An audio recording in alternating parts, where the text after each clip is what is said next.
Et donc bonjour à nos chers téléspectateurs qui nous regardent en direct. Média 24, je vous le rappelle, couvre en direct la deuxième édition du Forum international sur la santé numérique, le e-health, qui se déroule les 30 et 31 octobre à l'Université Mohamed VI des sciences et de la santé. Nous recevons en ce moment notre premier invité du jour, Monsieur Pachi Hospital, qui est directeur général et fondateur de Invivox. Bienvenue, monsieur. Bonjour Basma. Merci beaucoup pour l'invitation, je suis ravi. Merci à vous d'être parmi nous aujourd'hui.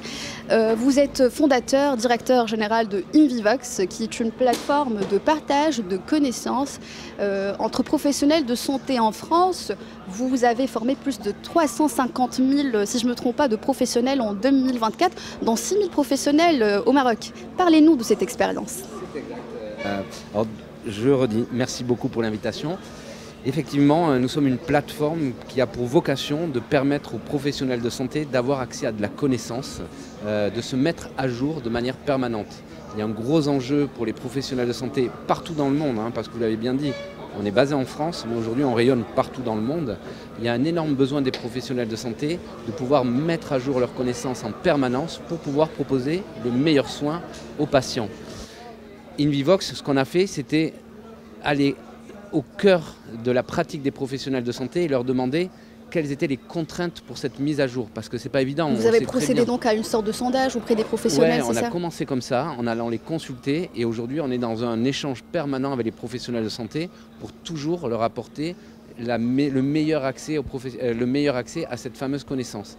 Et ce que nous ont expliqué les professionnels de santé, c'est oui, on a besoin, notre métier évolue très très vite, mais on a beaucoup de contraintes, on a peu de temps pour se former.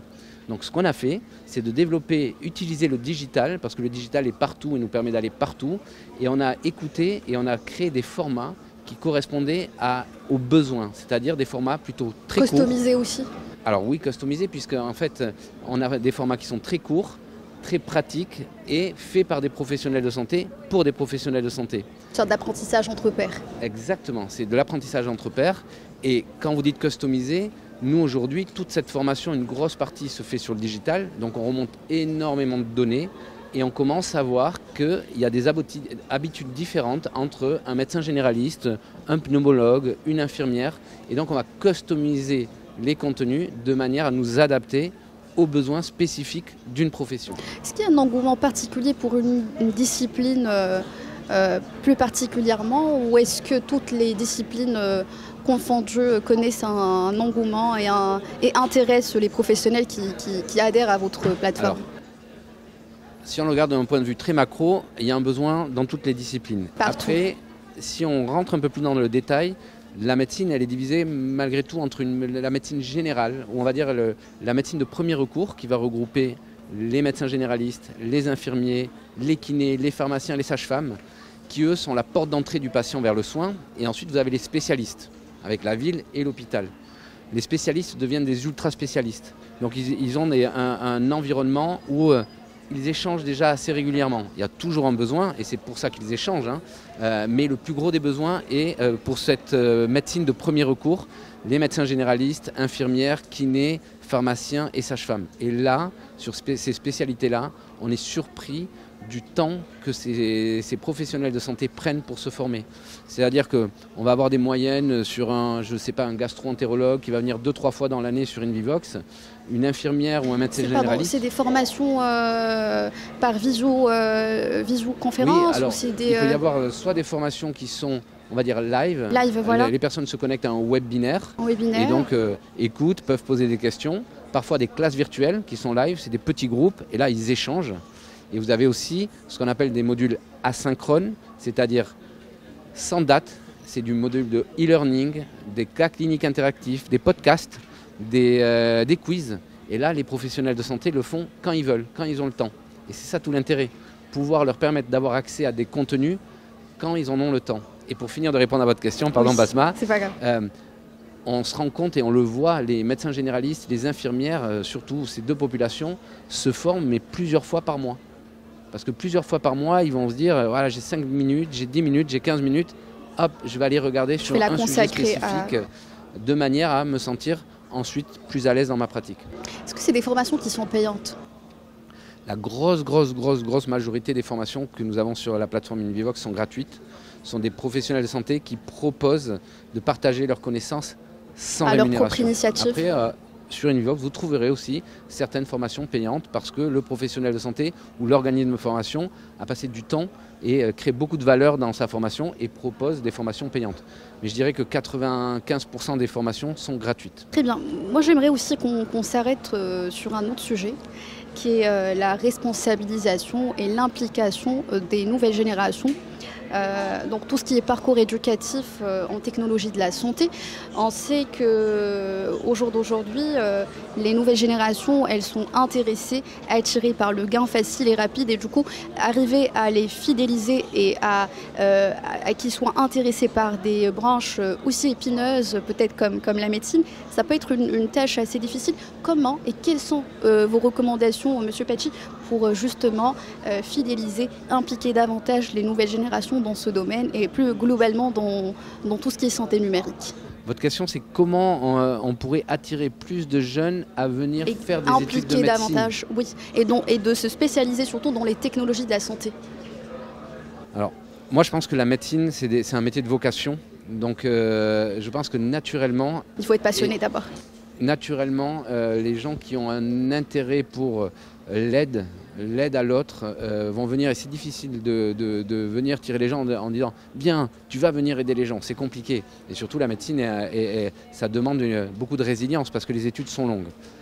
Après, moi je suis assez rassuré, je suis un peu plus âgé que vous, Basma, de voir que aujourd'hui, dans la jeune génération, beaucoup de jeunes veulent faire des métiers qui ont du sens.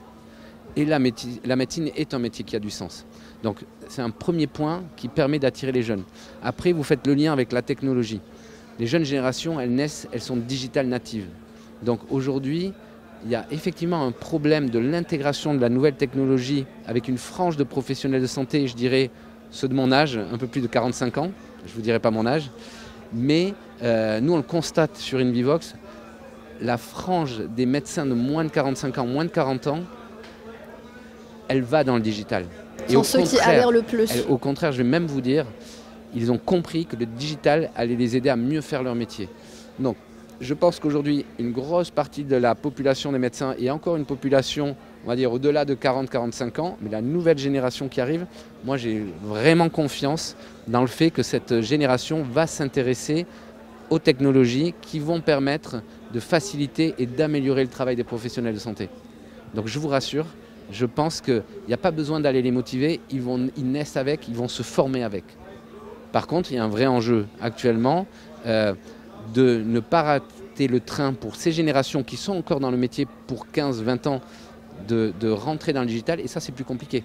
Parce qu'on est dans des habitudes, le digital n'est pas forcément facile, s'il est mal développé, il n'est pas facile d'accès, et ça c'est une problématique. Et il y a une deuxième problématique dans l'accès aux technologies, c'est si vous travaillez dans des institutions comme les hôpitaux et les cliniques, la technologie doit être intégrée dans les systèmes d'information des structures, et là on rentre dans des choses très compliquées. Et c'est ici effectivement qu'on va avoir un problème, on a un problème aujourd'hui, c'est la rapidité de l'accession à la technologie, parce qu'aujourd'hui c'est compliqué d'intégrer la technologie dans ces systèmes-là.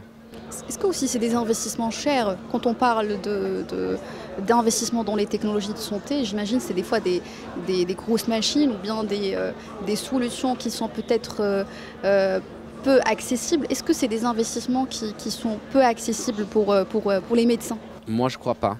Honnêtement, alors moi je vends une solution qui coûte rien aujourd'hui. Alors on a un business model, bien sûr, on gagne de l'argent ailleurs, mais je vois tout ce qui se fait dans le monde de ces technologies. En fait, une structure, un hôpital, mais même un professionnel de santé qui a sa propre structure libérale, il investit dans la technologie. Il faut acheter des logiciels, il investit dans des logiciels, des ordinateurs. Les budgets systèmes d'information des hôpitaux sont très élevés. Moi, je pense que c'est plus une intégration dans un système existant, et là, ça demande des efforts. C'est différent. C'est-à-dire, c'est de la gestion de projet que d'intégrer un nouveau logiciel. Quand vous êtes dans un cabinet, dans une profession libérale, c'est facile. Effectivement, c'est un coût, mais sans rentrer dans le détail de la manière dont un médecin... Je crois aussi qu'on arrive à rentabiliser à travers ces technologies. Et on va arriver à rentabiliser parce qu'on va gagner du temps et on va mieux faire son travail. Et l'hôpital aussi, mais l'hôpital c'est en marche, ils vont le faire. Ça va être un peu plus long. Mais je ne pense pas que ce soit une histoire de prix. Les budgets sont déjà là, les budgets sont importants. Donc c'est une question d'initiative. Mieux gérer les budgets. Et donc c'est une histoire de gestion de projet à mon avis. Gestion de projet. On va parler Covid et comme vous le savez avec le Covid-19, nous avons tous constaté à travers le monde et l'importance en gros d'avoir un plan efficace pour mieux gérer toute urgence sanitaire. Finalement, est-ce qu'on peut dire qu'une urgence sanitaire c'est possible, c'est quelque chose finalement qui peut s'anticiper? Et si oui, comment garantir une bonne anticipation d'une urgence sanitaire? Moi je pense que... Non, c'est pas je pense, je suis convaincu et je le sais, j'ai partagé mon info. La question est intéressante, mais on a travaillé avec mon associé sur le sujet il y a 4 ans, parce qu'on a été impliqué dans la gestion de la crise sanitaire du Covid en France. Je reviens à ce qu'on fait aujourd'hui tous les jours, Invivox, la formation, l'anticipation, ça passe par la formation. Aujourd'hui, on ne peut pas prévoir quelle sera la prochaine crise sanitaire. Un virus, une bactérie, un poison, le climat. Par contre, on peut anticiper des scénarios et se préparer. Je vais vous donner un exemple. Aujourd'hui, au Japon, il y a des tremblements de terre très réguliers. La population, il y a très peu de morts au Japon quand il y a un tremblement de terre. Pourquoi? Parce que les Japonais sont préparés. Ils ne savent pas où va avoir lieu le tremblement de terre, ils ne savent pas l'intensité, mais régulièrement, ils font des exercices qui les préparent à gérer une situation. Donc en fait, quand on parle d'anticipation d'une crise sanitaire, ce qu'on peut faire, c'est se préparer. Et si on est préparé, il y a toujours moins de dégâts. C'est sûr, donc il est question de minimiser les dégâts finalement. Est-ce qu'on peut espérer voir naître peut-être un plan international d'anticipation des urgences sanitaires? Parce qu'on l'a vu, le Covid-19 c'était une pandémie, donc c'était à l'échelle mondiale. J'espère que oui. Je pense que c'est discuté, c'est obligé. Vous voyez, l'OMS, c'est l'objectif de l'OMS. À quelle vitesse on va arriver à réellement, comme vous le dites, avoir un plan international, j'en ai aucune idée. Après, je suis convaincu, j'espère, je ne suis pas impliqué là-dedans, qu'effectivement, c'est au cœur du sujet. Aujourd'hui, tout va très vite, on communique, on transfère des flux, des matières, des hommes. On ne peut plus penser uniquement local. Donc, moi, je l'espère. J'ai l'intime conviction que oui, j'y crois. Que ça va se faire, croisons les doigts certainement. Dernière question, M. Pacci, pour revenir à la thématique principale qui est au cœur même de ce forum, qu'est la santé numérique? Quels sont, selon vous, aujourd'hui les défis qui concernent le développement de la digitalisation de la santé et la santé numérique? Moi, je pense que le plus grand défi, encore une fois, c'est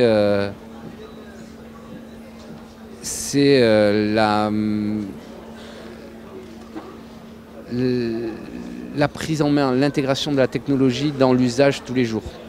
Je pense effectivement, je pense à ce que vous me dites, oui bien sûr il y a un impact financier, la technologie a un coût, mais si on le réfléchit, on l'anticipe, il est contrebalancé ailleurs, on y gagnera ailleurs. Donc pour moi le problème du financement, c'est pas un problème.